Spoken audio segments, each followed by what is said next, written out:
Depp just woke up to his worst nightmare hours after fantasizing about Trump assassination. Johnny Depp often plays the character of a villain in his big-screen Hollywood films, but now he just made himself one for real. Last night, when he made a media appearance to promote his new movie, he publicly fantasized about killing President Donald Trump instead in front of rolling cameras and a massive crowd of people at Cineramageddon in Glastonbury, UK. Despite being overseas when he made his terroristic remarks against the president, that didn't stop karma from catching up with him there, which he's now waking up to this morning. The aging actor hasn't been in many movies lately, starring sporadically in hand-selected flicks that fit his vibe. You'd think he'd appreciate the work, considering that stars quickly fade with age and his days in Tinseltown were already numbered.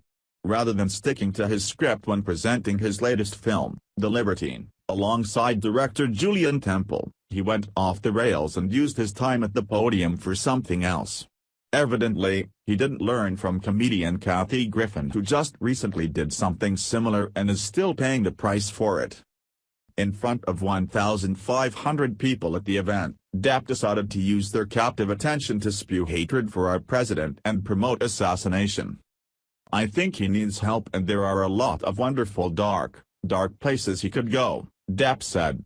Since the crowd immediately responded with cheers, the actor was encouraged to continue with his disparaging remarks, and it only got worse.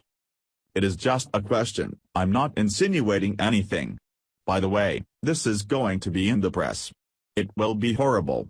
I like that you are all a part of it," he said, according to The Guardian. "When was the last time an actor assassinated a president?" he asked in reference to the death of Abraham Lincoln by John Wilkes Booth in 1865. "I want to qualify, I am not an actor. I lie for a living.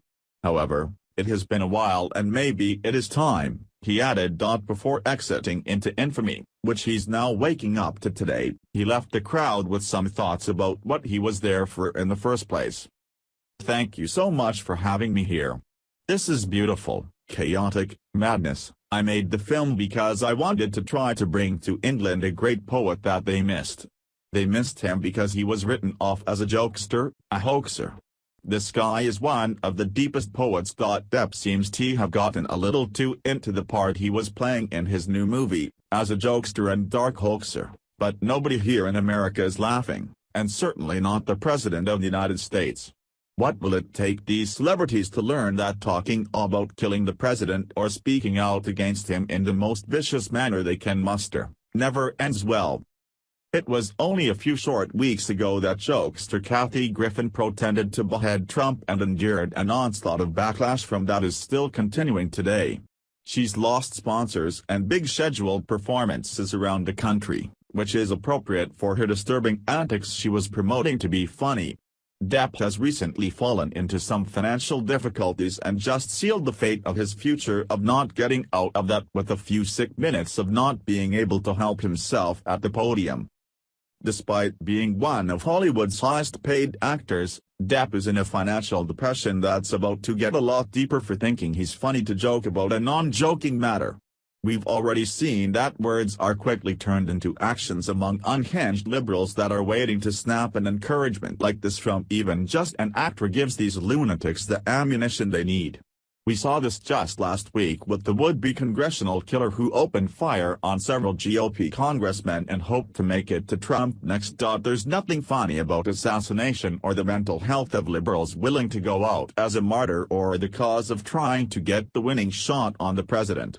It doesn't matter how famous or funny you think you are, we live in a world of leftist lunatics who will take anything someone says as an invitation to commit murder on anyone with a difference of opinion, or the president himself.